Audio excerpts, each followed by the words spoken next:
Welcome to Glazed Over, a podcast for contemporary ceramic studios. We're your host, Jessica Cowan. And Amy Williams. You're invited to join us in creative conversation about life in the arts as entertainment space. Hello, Jess. Hey, Amy. How's it going? It's going really, really well, I think. We kind of both don't know what day it is. You're coming off spring break. We're both coming off Ceramajam. A little bit of a blur there. How was spring break at your studio? Spring break was a whirlwind, wild and crazy, something akin to the Wild Wild West, but we survived. So, it's one of those things where it's like, the kiln's going to go down or you're going to have some sort of random issue simply because it is spring break, regardless of your normal maintenance schedule. But we were otherwise packed to the gills. I mean, open to close. And at the same time, I was getting ready to go to Ceramajam, which we just went to, and that was a jam-packed few days. I got sick while we were on the trip, so then I spent a few days with a fever, and now I'm here trying to get it all together. Had a really good time getting to finally be well and slow down and talk to my friends and say hello to Debi DelaCruz from Dela Designs and Anna Scott from Cutters for Clay, all about bringing those cutters in and those stamps into your studio and how you can use them, production, what to do with cleaning, how to store them. And of course, they're just bright and shiny faces that I'm happy to see on a Monday afternoon. I know. It's so fun. I had to suppress my take on a British accent. Anytime I hear a British accent, I want to do it back to them. And I know that you're not supposed to. So that was tough for me, but it was really nice to have both of them on. And I learned a lot. I don't currently use a lot of clay in my studio as a finished ware seller, but I would really like to. And I want to try to build in some time for it. And I felt really inspired by, just their excitement and knowledge and expertise. They told us which ones to start with and their best sellers. And I don't know, I think I'm about to make a big purchase. Yeah, well, good luck to your wallet for that one. You. It's shaking for sure. Yeah, I know, shaking in its boots. Yeah. So yeah, with that, let's get into it. Let's get into it. Y'all enjoy. Hi, everyone. Bisque Imports is proud to sponsor the CCSA's new podcast series. Why? Because we love new and innovative things. Check out our latest on-trend designs in the new items section, as well as in our digital version of the quarterly booklet on our website. Enjoy the podcast. Feel like a juggler at your ceramic studio? Between classes, bookings, and admin tasks, those pins keep flying. Let Occasion help you put down the act and get back to creating. Visit occasion.act to discover your peace of mind. Want more customers to find your Fired Art studio? As a CCSA member, you'll get a prime spot on our CCSA Studio Locator, a tool designed to help customers discover you. Your studio's contact info and online links will be featured on our website, reaching a lot of potential customers looking for creative experiences just like yours. Whether it's parents planning a pottery party or someone looking for a fun day out, the CCSA Studio Locator helps them find their way to your door. It's a simple but powerful way to boost your visibility and grow your business. Join CCSA today and make sure your studio is on the map. Visit ccsaonline.com for more details. Anna, where are you exactly? So I am in a little place called Spalding in South Lincolnshire. So it's kind of on the east coast, but sort of not quite southeast, sort of more in the middle, where the big bum of England comes out. We're just right in there. And is it Anna or Anna? Anna. Anna. I'm from hillbilly South, so everything, the accent's a little harder. Nice. All right, cool. And then we've got Debi here, and y'all have met before, I'm guessing? We met last year at CCSA in St. Charles, Missouri. Nice. Very good. Yeah, I hope that was really successful for both of y'all. I heard everyone was really excited about all the products. And we know Jess, of course. Jess is out of Chattanooga. I don't know why I'm introducing you like you're a guest. Hi, Jess. Hi, Jess. It's really good to be here, actually. Nice. Well, Debi, why don't you tell us a little bit about you and your studio and what you offer, just so we can learn a little bit more. Yeah. Then we'll switch over to Anna. Okay. My name's Debi DelaCruz. I'm from Springfield, Missouri, which is, the heart of the Ozarks, down in Southwest. So we're a little bit hillbilly too, Anna. I started doing the cutters and templates and things like that because I wanted to kind of up my pottery game. I was a pretty new potter. And, I wanted to get the consistency. I can be a little bit of a perfectionist, but at the same time, I wasn't very good at pottery. So it was kind of either do I quit pottery or do I find ways to improve? Pottery is definitely a very humbling experience. And if you're a perfectionist, you need to learn to let go. And I have. It's been tremendous for, making me let go of things, making me let go of perfectionism. But also, I had that background in layout and template design. I worked for a stainless steel manufacturing company, and we made vessels, which is very similar to, a pot, but they were made out of stainless steel. And they were giant, wine tanks and brew tanks and pharmaceutical and all of that. And my job was to lay out, design them, and then afterwards to lay out the patterns for the shop to be able to cut them out. And they cut them out of sheets of stainless steel, and then how to fold them together and make these products. So I had that background and I wanted to translate it to clay. So that's kind of what started my journey in my business. I didn't start doing clay until, almost 50. So it was definitely a later in life hobby. And I didn't really want to sell my pottery. I wanted to keep it fun, but then once I started making the products to make the pottery, that was a good business for me to still have a business, but not sell pottery. So that's kind of what started my journey in this business.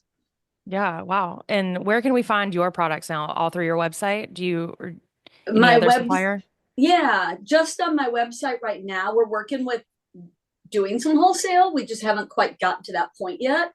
So my website is DelaDesignGifts.com, DelaDesignGifts, gifts.com. Spelling out loud is hard. Spelling out loud is really hard to do. You can cut that if you want. Nice. All right, Anna. So tell us about you, how you got started, what you sell, all that good stuff. Lovely, thank you. So I have an arts background. I studied art at university, and I set up a pottery painting studio just over 10 years ago, and set up and ran the studio. And it was only kind of when I sort of I have a very short attention span and I get bored very easily. And I like lots of new things, lots of new sparkly things. And I wanted to create some bisque pieces that were just a little bit different, just to give a little bit of variety into the studio. So that's when I started printing, and started off with just sort of cutters and stamps just to make some bisque for the studio, and kind of got a little bit addicted to it, and then started making kind of more elaborate pieces that would help, just a bit like Debbie was saying, for that perfectionist thing, to get those templates there for like structures, so fairy houses, gingerbread houses, that kind of thing, to help with running clay workshops in the studio. So it just meant that sort of the customers coming into the studio could then make some really fancy things without having to worry about sort of geometry, the mathematics around working out all angles and stuff to make things fit together. They could focus on the decorative side of things, really. And so it kind of went really from there, and a few other studios in the UK kind of got in touch to say, oh, where have you got your stuff from? I really would love to have this. And it kind of evolved from there. Started the website and the business, and studio owners were buying to sort of supplement their bits and pieces in the studio, and then sort of learnt how to design sort of the textured rolling pins as well, and it went from there really. And it's kind of a really exciting way to sort of introduce just something a little bit different and have a bit more variety in the studio. Yeah, absolutely. Very cool. And Jess, you carry some of these products, right? You use them in your studio? Yes, we use them in our studio, but not with customers. We use them to do the supplementing of our inventory. Yeah. Occasionally, we use them to help workshop a class, but I'm not huge on clay in the studio. We do a lot more of the decorative side of things. So it's been very helpful just on the keeping things fresh, Yeah. just like you said, Anna. Yeah, that's smart. So I guess if I was a new studio and I wanted to bring clay in studio and have these cutters, how would you suggest I do that? Is it workshop only? Do you do it as a walk-in? Like Debbie, what would you tell like a first-time user in a studio how to use your products? Um, that's a good question.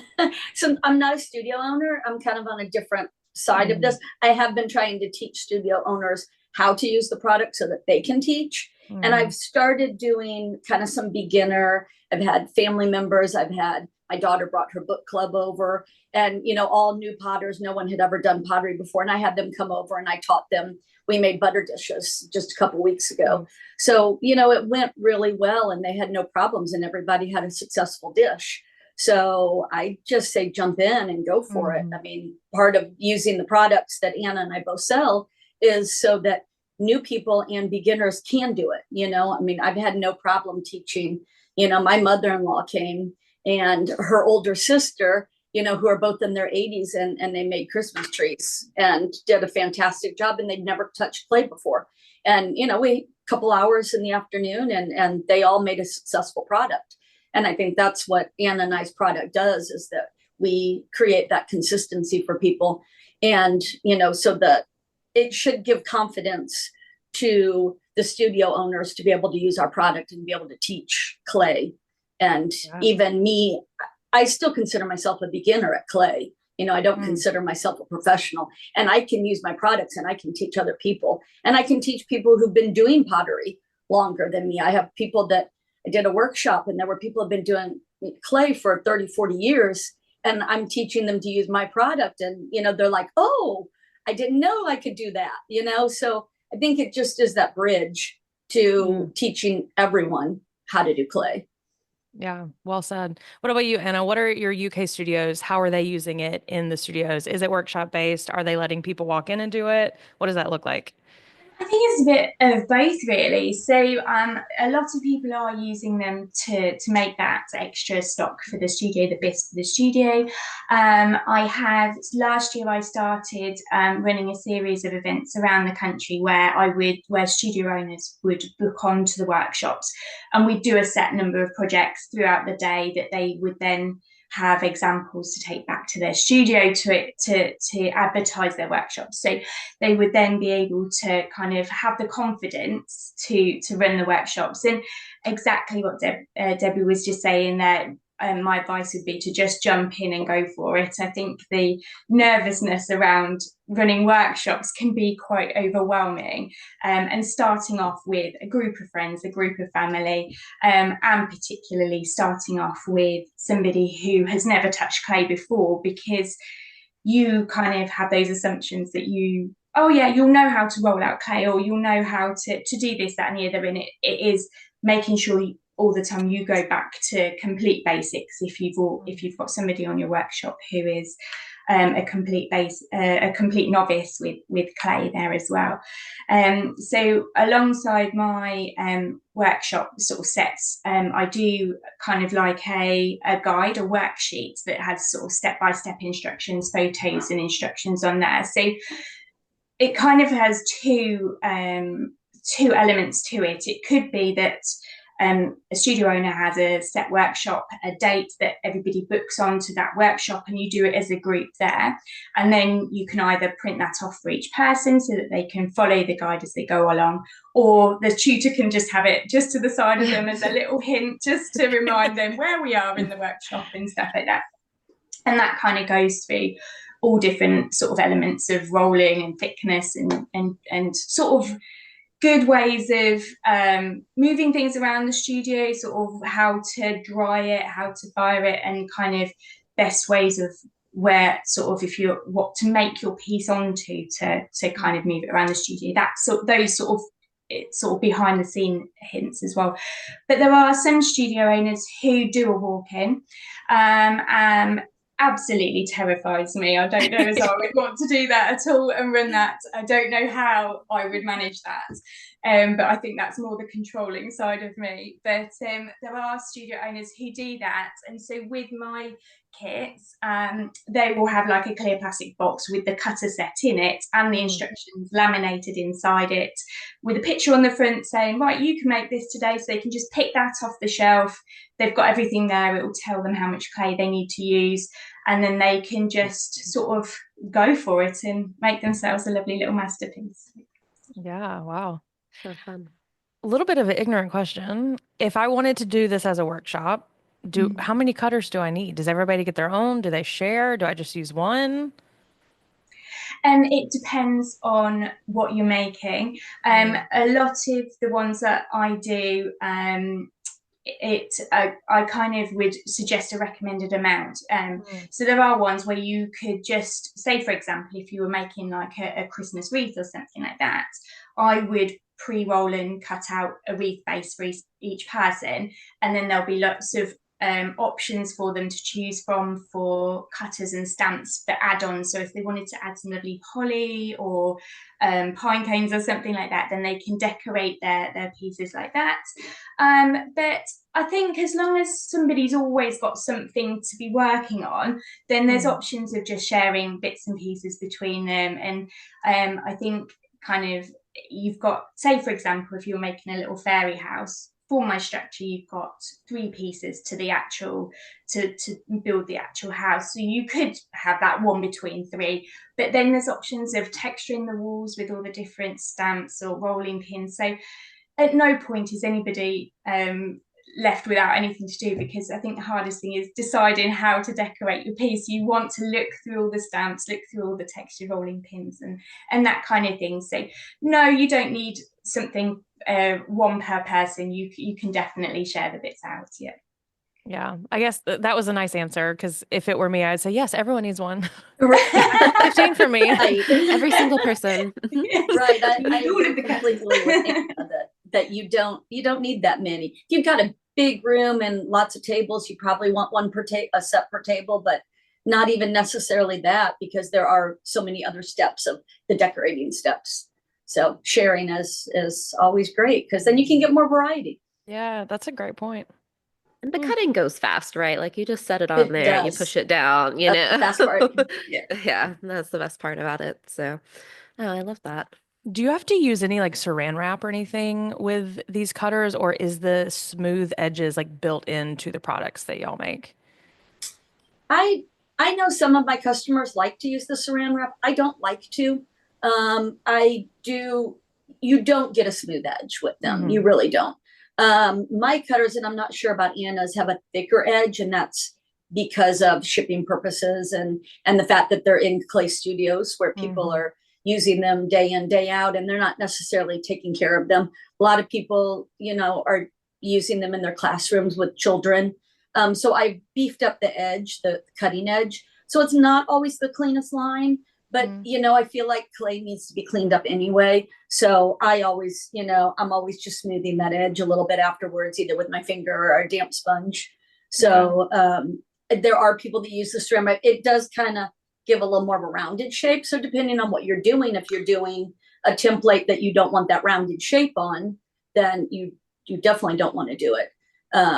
But I know sometimes people making ornaments or things like that, they want that nice rounded shape. Then saran wrap's a good idea. I still prefer to have the control afterwards and smooth with my fingers. That makes sense. And I don't know British for saran wrap. Is it cling film? Cling film, yes. Okay. I'll try to do the translating. So what are our opinions on cling film? Yeah, exactly. Yeah. Is it kind of the same as Debbie? I completely agree with Debbie. There are lots of people who swear by it. Personally, I find it a bit of a faff. So it just is too fiddly for me. I just don't like that. And I love a good fettle around the edges. Once it's kind of dried, and getting a damp sponge around those edges, particularly with like little ornaments, hanging decorations and stuff like that. Just I used to have Fettling Friday in the studio, where everything I'd made during the week for stock, I'd just get a damp sponge and a bowl and just give a good sort of rub around those edges to get them nice and neat. And I don't think you can beat that.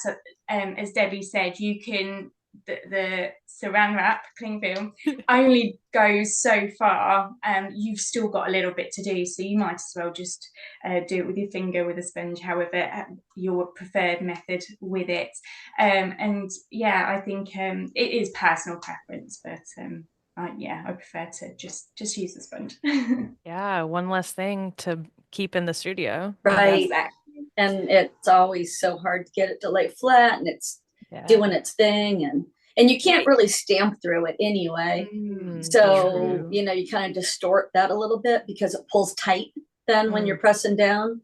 So I don't like using it. That's my preference.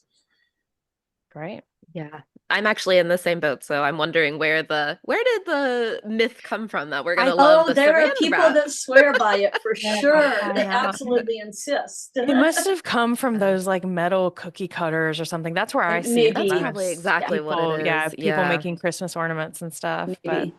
Or just oddly shaped ones. So, Yeah. but I do think we brought up some good things. For our listeners at home who can't see Debbie, she's sitting in front of this really fabulous red wall of all of her items. Probably not all of them, but a pretty good chunk of them that are A nice good and chunk. organized. So, can we talk about best practices for how to take care of them? Is there a best temperature to wash them in? Should we lay them out flat? You've got yours on some hooks.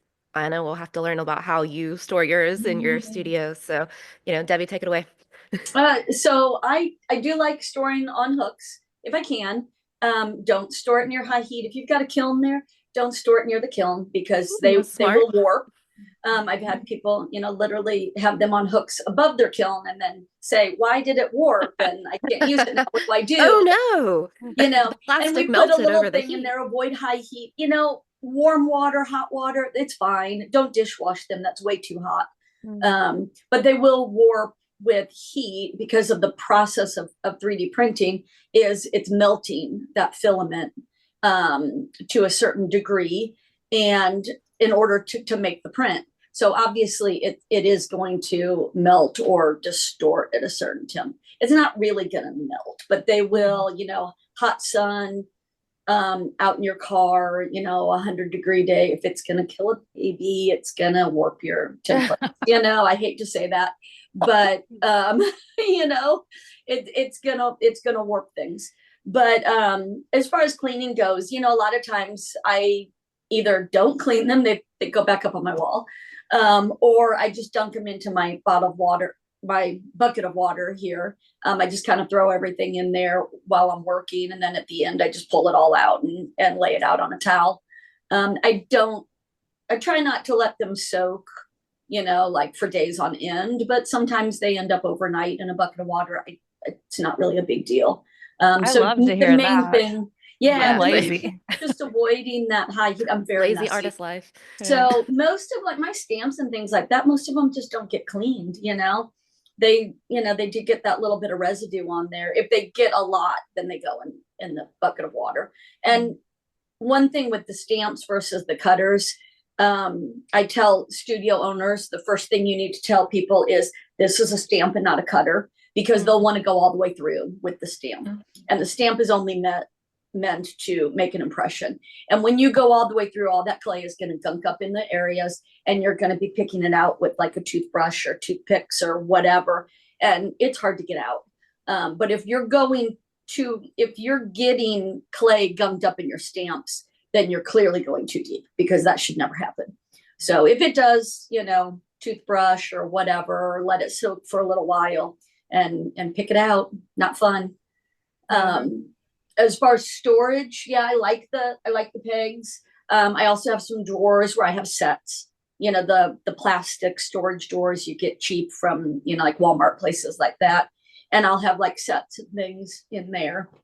And I store my stamps that way as well. Nice. While Anna answers how she cleans and stores everything, I do want to say, if you're watching on YouTube, or if you want to see, we do have the episodes up on YouTube. And so I'm going to ask Debbie, if she doesn't mind, while Anna's talking, to pull like a stamp and a cutter just to show people the difference of what you were saying. Because I'm just nosy and I want to see. Yes, so absolutely. Anna, how do you store and clean yours? Lovely, so thank you. Very similar to Debbie. I do love a pegboard to have things that, particularly ones that I use on a really regular basis. I find this best for cutters. For the stamps and cutter sets together, I keep them together again, like Debbie, in drawers. I have them in clear plastic drawers labeled up, and then I keep them in sets sort of per season. So all my Christmas ones in like my small, medium, and large ones, everything together. So they're kind of all easy access together there.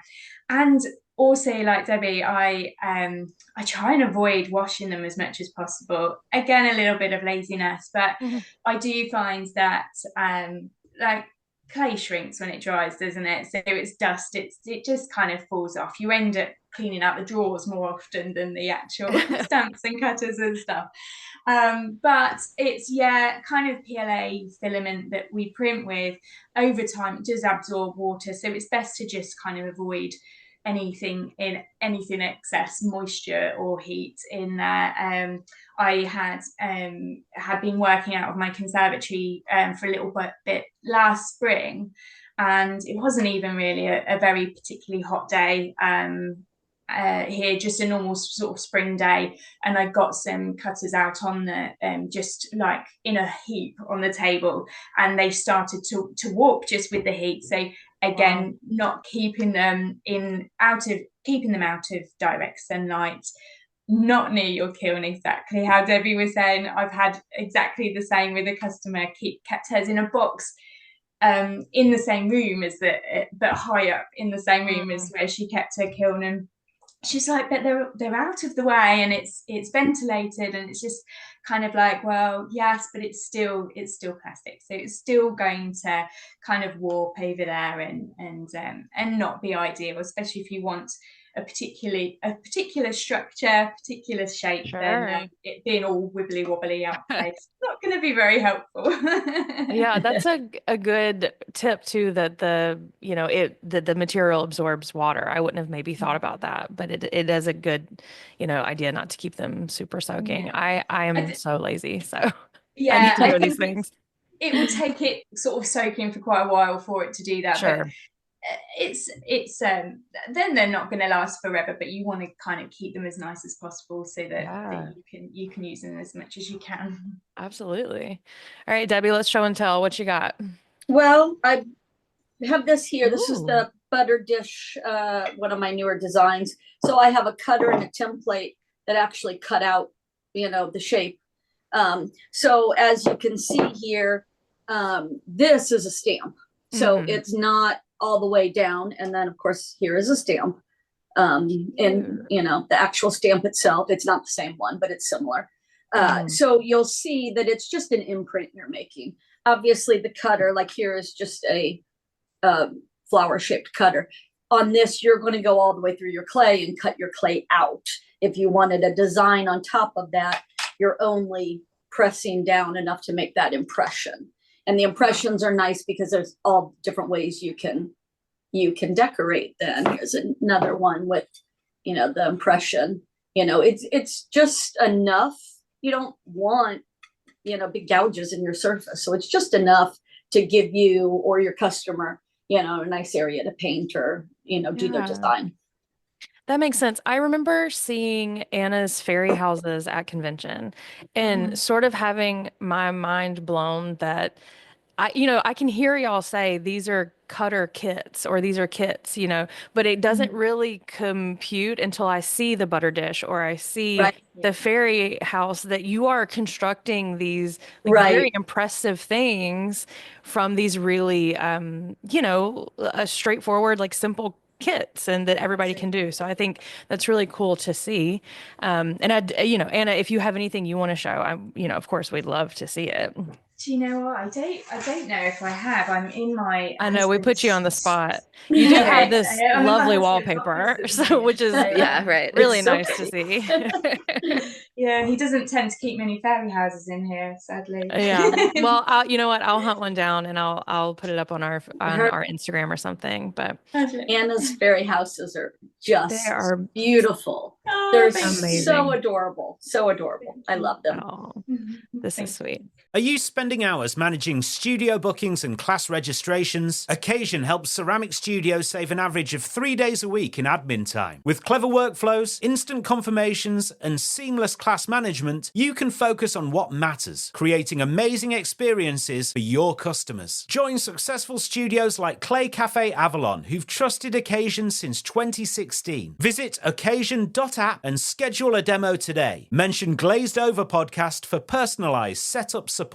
Hey again, speaking of new and innovative designs, did you know that Bisque Imports maintains a new item pipeline of over 200 designs? The design team at Bisque Imports meets monthly to discuss trends, review product lines, and get amazing new shapes into production. We've recently started providing you with advance notice when new items are on the way from our factory. Check the Arriving Soon category on our website to view brand new shapes that are coming soon, as well as existing shapes that will soon be back in stock. You can even click the Notify Me button on the product page to get an email when these items are received. Enjoy! You pulled something out earlier before we technically got started to Oh, yeah, I show did. keeping powders. Can you walk us through that? Because Yes, this is all new to me. I will. I use the big pharmacy bags. They're sometimes called like equipment bags for schools, to put all of my things that belong together in one, and then they're on a hook so that they'll hang up. So that's really useful for me because we do production. So if I say we need to do the butter dish and I do have a small wall of pegboard, but that wall will fill up pretty quickly. So this way you can get a rod and just start hanging them in and lining them up. But, in theory, you could even take that a step further and like, I don't know, have a whole month full of classes and you just pull the one that you need, at a time in the day's order of whatever it might be. But I think that the storage part, for when I talk to other studio owners, that's always the hard part because they do go with so many different pieces.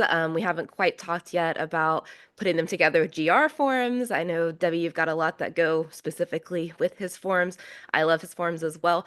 So, figuring out like how do we make sure that we have everything we need, and then also if you need a piece for something else, we can put like a piece of paper in there that's like, hey, the other half of this is with the fairy house kit if you're looking if you're looking for Yeah. that. Um, but yeah, I think it's a good time, and the bags are pretty sturdy. They're better than your normal Ziploc bag. So, just that's a I time love for that me. idea. I'll be using that one for sure. Ah, Yeah, yeah, you're welcome. And they come I in love different that. sizes. Yeah. Is this just And an I brought, Amazon purchase? yeah, you can buy them on Amazon? Amazon. Yeah. And then I actually brought one of my like top sellers that we have. And this is, it's not technically the whole soap cutter kit. It's like, and make it go in the thing. It's the oval one that's pressed in with one of the GR forms, and then it's the oval one that we cut holes into, and it makes a little soap dish, and people love that. But I showed that off because it's not technically the soap dish making kit, but we still Right. were able to make a soap dish from it. So these things can go lots of directions. It's easy to go overboard and get everything because it's so exciting, and I am very guilty of that. Maybe if anyone wants to do like a share to try it out first, I have a lot Yeah. to do like a book club on these cutters and swap them back and forth. Sisterhood of the Traveling. I do love being able to use multiple pieces for different things, like the soap dish. I have a berry basket and it uses slots that I have the slots for soap dishes. I also have, a rectangle bowl where we made a card deck holder out of it recently. I have some square bowls where you can kind of do, depending on how you bevel the edges, you get different looks. There's like 4 different looks you can get out of it. So I do love when we can multi-purpose anything. Yeah, that's really cool. I didn't even realize, I'm relatively new to cutters like this and even thinking about production clay, like Jess is saying, for selling my finished ware. And I would like to. So let's say you are you are recommending maybe like 3 each of your cutters to like a brand new newbie wants to have this in the studio, which ones would you recommend? Anna, we'll let you go first. Thank you. I would probably say the first one would be my mug cutter set, and that is a really great one because you can use that again for lots of different things. You can make a straight-sided mug, or you can belly it out and make a lovely curvy sort of chubby mug type thing as well. But it also could be used that size. You could use it as a sort of a base for a kind of a larger fairy house, something like that. You could use it as a vase, as a plant pot, and as a kind of turn it into a jug as well. So again, it's one that can be used for multiple workshops. So you could either sort of say, right, this is your kit and you can make what you like with it, or today we're going to make mugs and next week we're making jugs, and you could have a series of different workshops kind of from there. So that's a really good one. I would say my bestseller personally, kit wise, but also for workshops in the studio, is the Fairy House workshop set. That one, I think I've probably run the workshop maybe like 30 to 40 times, I think, and every time you just put a little example onto the till area in the studio, and it just gets booked up, and it is one that people, even if they've done it already before, they're kind of like, but there's so many different ideas of ways that I can decorate it, give it character. So they're like, oh, I need a Christmas fairy house and I need a Halloween fairy house. So you get people booking onto them, so they end up with their own little village going on there as well, which is really cute. And another one that's very popular, kind of like a wreath base. So it's like, do you have polos over in America? The sweets polos, like No. So it's like a disc, it's a wreath base basically. So a circle that shape there. And again, that's one of my best sellers. For Christmas, you're always going to sell out a Christmas wreath workshop. Again, beautiful because people can personalize it. So I've had ones where people have put like little stockings with the names of every member of their family on, that kind of thing, or put like their little dog on it and stuff like that. But you can also do that year round. So I've run spring workshops, just a freestyle, decorate however you like. But it's also a brilliant one for stocking your studio as well. So you've got your wreath base, and we kind of would do like what we call a pick and mix kit. So you would have your base, and then sort of you can choose sort of 4 or 5 little tiny pieces that are maybe like, you work in inches, don't you? Maybe like 3 inches, 2.5, 3 inches tall. Thank you. Now Thank I'm you. translating as well. And so they'd already be made as bisque pieces, blank bisque pieces, and you just choose which ones that you fancy, and then have a little paint, and then they get glazed together so that you've got a wreath piece there. So I would say, yeah, those 3 would definitely be my first recommendations to go with. Nice. All right, Debbie, what about you? I would probably say I would recommend any of the the cutters that are going to match a GR pottery form, because it's a really easy, basic beginner level using the forms and the cutters together. And, of course, there's so many different ones that to choose from, whether it's a plate, a small plate, a platter, or a tray. But I would definitely recommend at least doing, one of those as kind of a basic.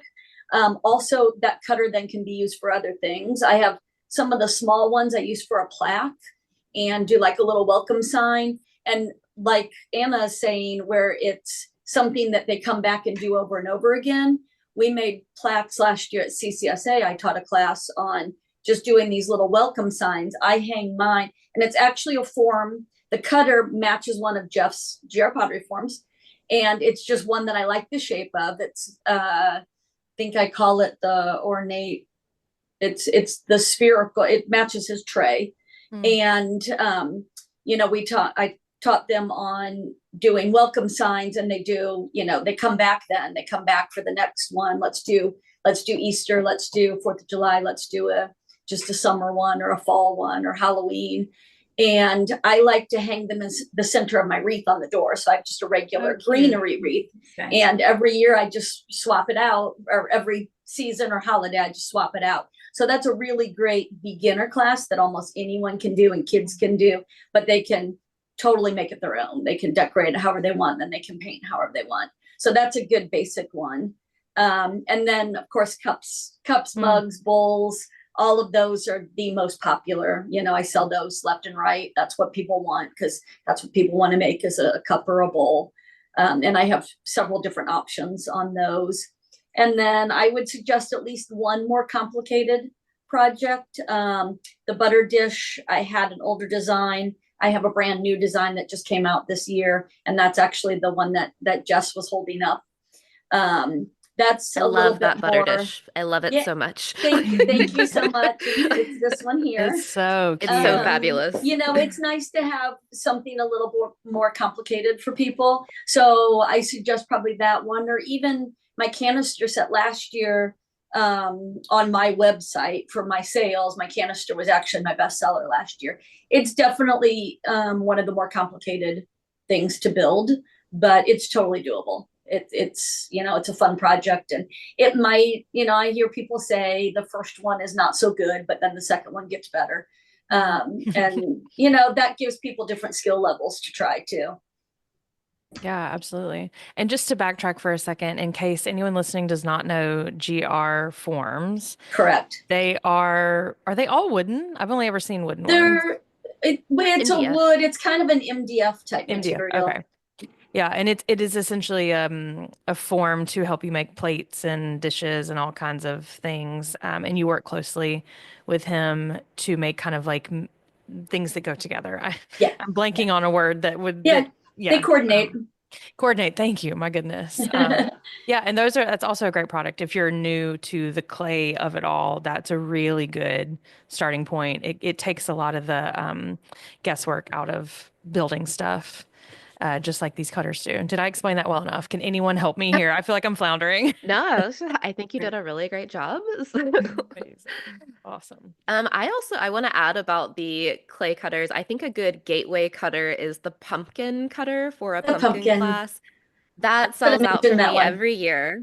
I don't do a lot of clay, but when I do clay, people want to come, and the pumpkin class is the one everyone is always looking for. And I know they get sold in a couple of different sizes. So I would suggest that one if you just need an entry class to see whether or not you'd like to even start using the cutters and the clay, and how your customers might, react to that.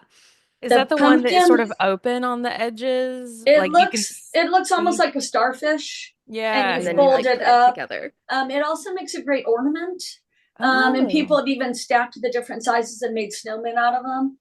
So again, get creative with the cutter you have and say, what else can I use this for? But yeah, I should have mentioned the pumpkin is definitely one of our best sellers as well. That's a good one. And then Anna, you've got some good stuff on like teacher Mother's Day type gift things, because I have a lot of those prints that are like, thanks for being part of my story, and you put those are really popular for us too, because we have a lot of daycares in the area and schools and whatnot. So yeah, if you're looking for things, anybody listening that is going to sell really quickly, those are the things that are going to fly off your shelves. Yeah, good call. How do you determine how much clay to use per cutter? Is that something that you tell us, or is it just trial and error? What? How do we figure that out? Come to my workshop. No, I'm just kidding. For my little project kits, I tend to sort of recommend how much I would use for each one. Just for making stock, I tend to just roll a huge piece and stamp and cut my pieces out of there. But yes, normally I would within my worksheets, I would say sort of the recommended amount of clay you need and kind of the thickness that you would need to roll it to as well. What about you? Are we just on our own? I don't have like the instruction sheets like Anna does, and that's something that I've actually been called out on, like where are the instructions? So I need to be better about that. That's something we're kind of working on. But to me, I'm rolling out my clay and then I'm putting my cutter down and seeing like, is it enough? Like if I have, a great big one that's 12 inches wide, I can kind of roll and put that cutter down and set it down and see like, oh yeah, I've got enough here. So, I don't have an exact way of doing it. And I think that's very, there are two different types of artists. There are the people that like need the instructions, and there are people that Correct. can wing it, so yeah, I get that for sure. That is true. How much would you say like your butter dish, how much clay would you need for that? Like is one 12-inch slab enough? I mean, is that kind of how you measure? Yeah. So the butter dish, the cutter for the lid is the bigger piece. And I believe it's roughly 12 inches long and probably about 8 the other direction. So when I make them, I cut off my piece of clay, it's not a lot bigger than that cut you're going to get. So I'm just going a little bit deeper and then run it through the slab roller once, and I've got the size I need. And then for the base, it's a little bit smaller piece. Sure. So I think that's a lot of what I'm doing is I'm pulling off my piece of clay based on how much bigger does it need to be than the piece I'm pulling off, and that's how big I go. I don't know if that makes sense or not, but that's the way I do it. It does. Yeah, I mean, that makes sense. And if you're a studio owner who's designing a class, you should be making one to begin with. So take that time to measure it out, and then you can put in an order for how much clay you need based off of that, And often I'll just a little tip in there as well. So kind of when I'm sort of setting up for a workshop, I tend to pre-cut the clay for each person in that, so the amount that they'll need, so that just to cut down on wastage, because everyone just rolls as much as they've got rather than kind of being conservative with it. So a lot of the projects that I design are to be kind of run as a 2-hour session, and they tend to, what I do is I've made what I call spacers to use for rolling your clay to get the right thickness, but they're 7 millimeters thick for rolling the clay out to the right thickness. But if you put them on the side, they're 2 centimeters, which is just shy of an inch thickness there. So I get my big bag of clay, my slab of clay on its end, pop the spacers down the side and push them in, and then use my clay cutter to run along the spaces so that I've got a 2-inch 2 centimeters, so about an inch slab of clay. And a lot of my projects will just need half a little slab of clay, so that I tend to say that's how much you'll need for each project to make it easy for people sort of setting up for a workshop. So then you get them all cut them in half, give each person their half, and then they've got all of their tools then to carry on with the workshop. So otherwise you can get your clay cutter and you're a bit wonky and somebody's got a big slab on one side and really thin on the other, so it just takes out one more variable for it. Yeah, that makes sense. Do y'all have a recommendation for a slab roller, like a certain brand that you love? I have the Nidec Shimbo one. It's big. It's a big slab roller, but I it's the one I bought. I love it. It takes up a lot of room. I do know people that use the tabletops and love them, but I've not really used them. I feel like the Shimbo, the one I have, is probably out of your big full size, heavy duty, standalone models. I feel like it's probably like the cheaper version of it. When I bought it, it was like, oh, this is like the cheap one of the big ones, right. And it's been great. And I know it's a very popular model because I think it's an affordable, readily available model. What about you, Anna? Is there one you like? So I don't really have any recommendations. I prefer one where you can alter the thickness with dials rather than adding boards in. Correct. Just because, I agree. Just because I personally find that so much easier. Now I used to be really, really good and roll everything out, particularly with workshops that took a little bit longer, would roll out for everybody so that they definitely had the right thickness of clay. But now I'm a little bit more relaxed about things and I let everybody roll their own out, and it doesn't mean that I have to spend an hour pre-rolling before a workshop as well. So yeah, I don't have any recommendations now. I do roll by hand rather than with a stab roller. Oh yeah, Yeah. I like You're that. getting a workout. That's what. That's Yeah, good it for you. saves on the gym saves on the gym membership, doesn't it? Absolutely. Wow. Do you guys offer like custom opportunities for studios? Like, could we contact you and say, "Oh, we want this. Can you make it?" I actually do not, because I don't have the time to do custom. I get asked a lot. Everyone, can you make this? Can you make that? Typically, when I'm getting asked, it's a one-off of something, and I can design something myself that I can sell to, thousands of people, or I sell it to one person. It takes the same amount of time. Potentially, I would work with a studio to do that if they're, needing more than one, or people come to me and they want something. Like, for example, if the butter dish was not there and they said, we want a butter dish, can you make it? If it's something I can sell to other people, then, I'm going to put it on my list of things to do. If it's something for one person, I just don't physically have the time to do it. I would love to. I enjoy doing custom work. The time is not, I don't have it. I don't have enough time to do the designs I want to do myself, So yes, I don't know what Anna does. Yeah, Anna. So I do offer custom designs. Like Debbie said, it does take so much more time, because it, like you say, it takes the same amount of time to design one thing for one person as it does to design one thing that you can sell on to lots and lots of people. But I am a sucker for personalized items, so I do love being able to just kind of do something a little bit different as well.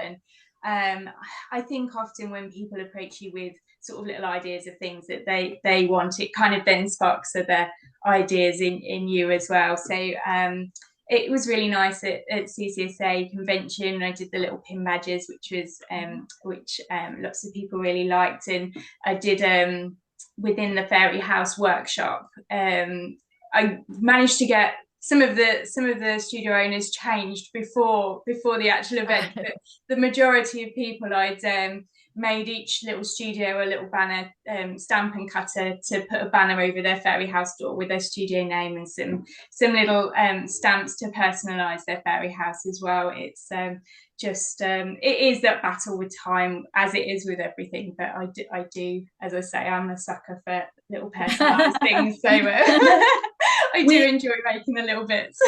Yeah, it's fun doing custom work. Now, we do actually do like custom words. We do the custom initials for people who want to do, the initials on the bottom of your piece. So I do that. I give them, we have a listing on our website where they can do words or phrases, and they can pick their size. And we have, I think, maybe 15 to 20 fonts to choose from. So they can type it up and see, like, if they just want, they want the Springfield, Missouri, because they want to put that on stuff. They can go in and they can type it in and they can choose their font. So we do that. I guess that's that's pretty custom. Yeah, that's custom, but that's it. We don't do like the designs and things, because I feel like I spend so much time getting the design right and then testing it. I want to test stuff like that in clay before, when I make designs myself. Sometimes I make it, I print it out, I love it, it's great, no problem. Other times I put it in clay and I'm tweaking the design, and I'm going back and forth, and I'm printing it, testing it in clay. I don't like something about it, I redesign, I print it again, I test it in clay again. Sometimes that process can take a while. Absolutely. I have another silly question. Love it. So your cutters are red. Yeah. And Anna, yours, I can't think off the top of my head. Are Mine are blue. Blue. Yeah. How do you get to choose that color, and how did you land on those colors? That's a really good question, because when I go places, people are like, I love your branding. Your branding's so good. I love your branding. I get complimented on that a lot. It kind of fell into place. It really I got lucky with it. When I was trying to decide what to do, I knew I wanted to do one color, because there are people that just print any color. And yes, you get to choose. And there's some really nice colors to choose from. And a lot of people were just cookie makers. We're using pinks and teals and the really pretty pastels, and they're beautiful. And I thought, no, I want something that stands out, but I also want to be able to find it in my studio. So I just randomly settled on red. And when I was going to kind of do my marketing, my photos for the first time, I had red and white checked curtains in my kitchen, and I had a lot of red and white checked stuff. And I kind of thought, well, it's kind of almost like a picnic. So I thought, well, doing my first photos, I'll use this because I was getting anxious. I wanted to get stuff listed. I wanted to get it going, you know, and I thought I might change it later, but we'll see. But it stuck, obviously, and people very much identify red with me. So that's kind of how I chose what I'm doing. Yeah. Anna, how did you land on light blue? So I wish I had a really good story like Debbie with us, and I absolutely love your branding. So I started off just playing around with different colours, and I kind of was going with a bit of a hot pink vibe going on, and then I this was just for me in the studio, some like a lilac-y purple that I really liked. And then when I started to sell to studio owners, there was one lady, Lorna, who owns a studio called Blue Beetle Ceramics, and she was just like, I'll only buy them if they're like, they have to be blue to go in my studio. I was just like, yeah, I can do blue. And then it was kind of like, well, if I'm printing for you in blue, then I might as well all be blue. So it's not really the best story, but no, I like that story. That's a good one. Yeah, no, it's a great story. Get people to ask me like, well, can you print it in a different color because I don't want red, and I say no. You know, yeah, like, sorry, I'm already, you know, maybe if it were in the beginning, I might have done that. But also, you know, and a lot of people will just print in any color, and they say, oh, color varies, you know.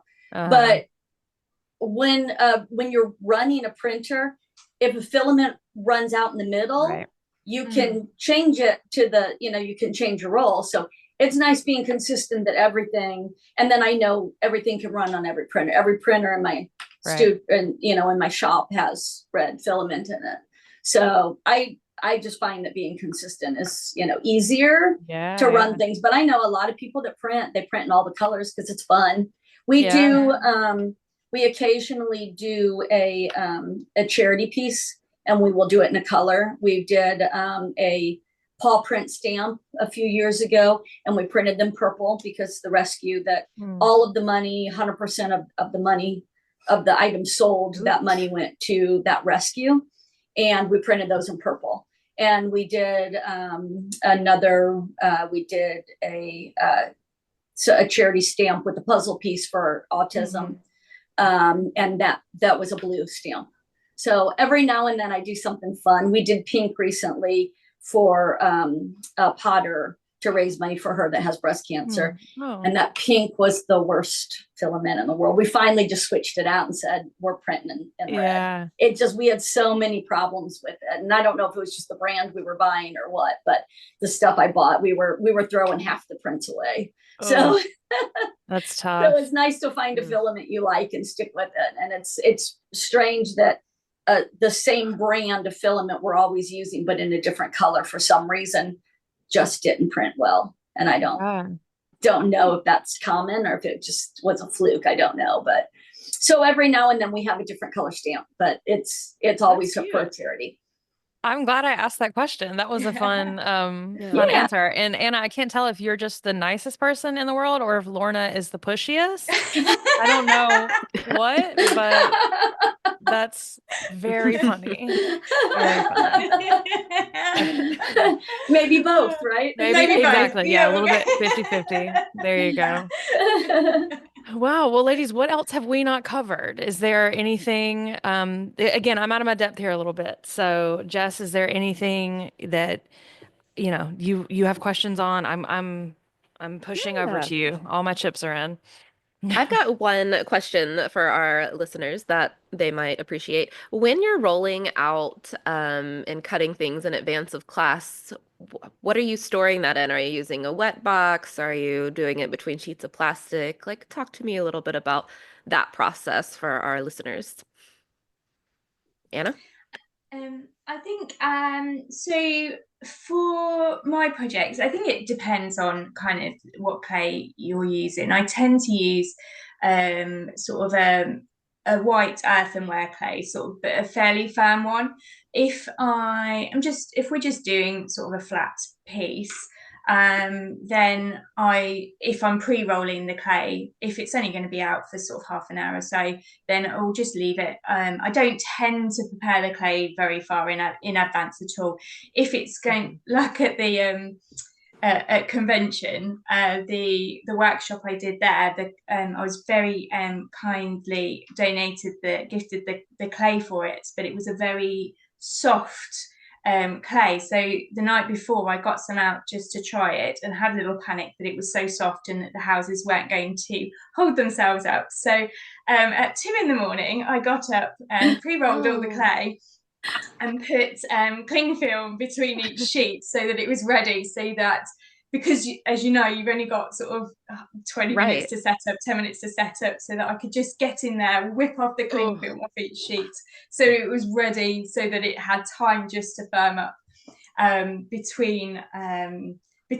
before people got started with that. But normally I wouldn't put myself under that pressure of having to do that before a workshop. I tend not to sort of kind of get clay ready more than sort of half an hour or so before a workshop, so that it's just at prime condition before we go. That makes sense. Makes sense to me. I'd say about the same. I don't really, I actually love soft clay. I tend to probably build too soft. And there's a few projects that I have that I do need to let it set up a little more. But for the most part, I'm building soft. I like to build soft. It's just what I'm used to. I learned pottery on porcelain, and I use stoneware now, but I like to use a soft clay. And I think stamping is better with the softer clay anyway.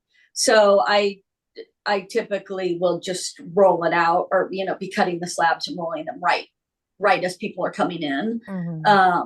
And you can kind of be talking, especially if you have a second person. When I did CCSA last year, my sister was pulling the slabs and cutting them and passing them out while I was kind of doing an introduction and talking and explaining the stamps and that sort of thing.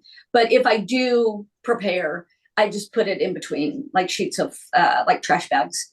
I buy the cheapy Dollar Tree trash bags, and I use that for covering pieces. So I'll just lay it out and put my slab on it and put another one on top and stack them that way when I do prepare.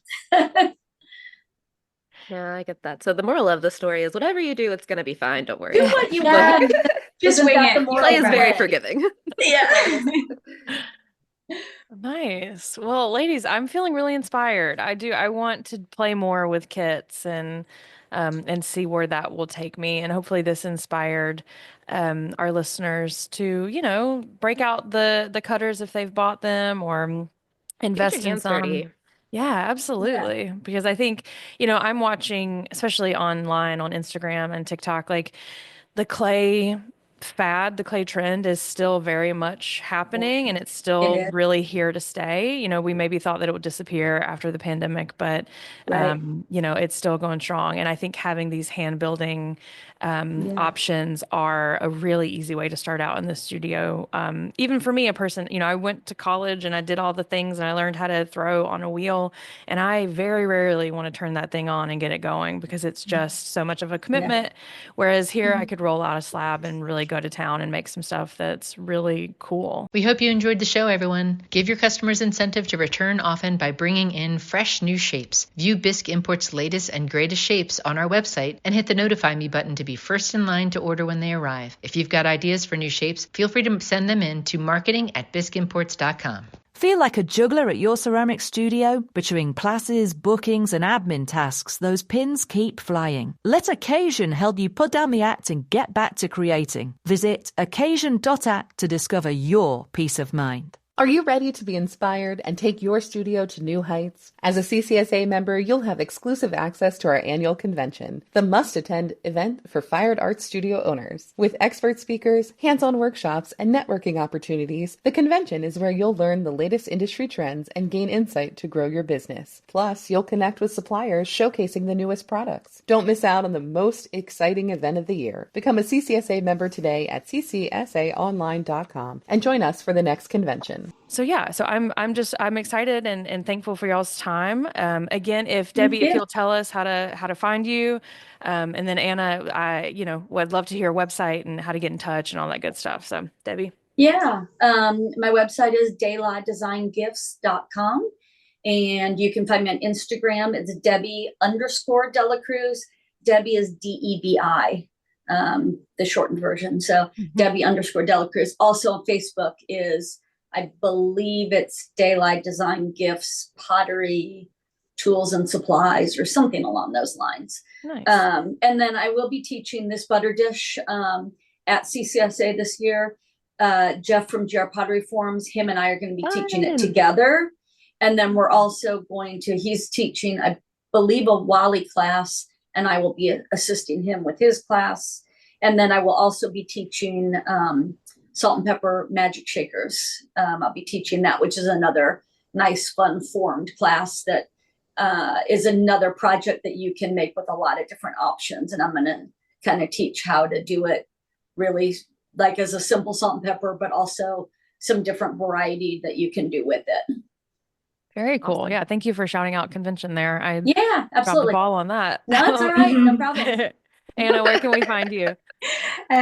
So my website is cuttersforclay.co.uk, and again, very boring, the same for Instagram and Facebook, Cutters for Clay. So we do ship across to America as well. I know that was quite a lot of questions that we got at convention last year, was do we ship? So we do worldwide. And the shipping from here is actually really fairly inexpensive and can generally be with you within a week. So it is pretty good. I'm also going to be teaching at this year's convention. I'm very excited. So we're going to be doing some cool clay cowboy boots. And again, following on that trend of using cutter sets to do multiple things, we're going to be doing a sort of a longer workshop where we're doing cowboy boots and then using the same set to make a little elf, a really cute Christmas elf boot as well. Cute. So that sounds very excited to be coming over. Wow. I have to say, I want you guys to come to my class at convention, but if it's up against Debbie and Anna, I will allow you guys to go to their class over mine. This time only. I think we did teach at the same time last year because I wanted to come to your class, Amy. Same. I know. I never get to do the fun ones. Oh darn! This is our year. I maybe Dina will do us a favor and not put us up against each other. Yeah, that'd be great. That'd be great. Nice. Well, thank y'all so much. This was great. And I look forward to getting my hands dirty, like Jess said. Yeah, thanks guys. You guys are really awesome. We appreciate y'all. Thank you so much. Guess just to close out the episode, of course, find us on YouTube and watch, and make sure that you're following Debbie and Anna to see what they're up to. And as always, thanks for listening. We'll see you next time. Bye. Bye. Glazed Over is brought to you by the CCSA, the Contemporary Ceramic Studios Association. Thank you to our moderators, Amy Williams and Jessica Cowan. Editing by Scott Lester. Executive production by Vicki DeWert. Learn more at ccsaonline.com.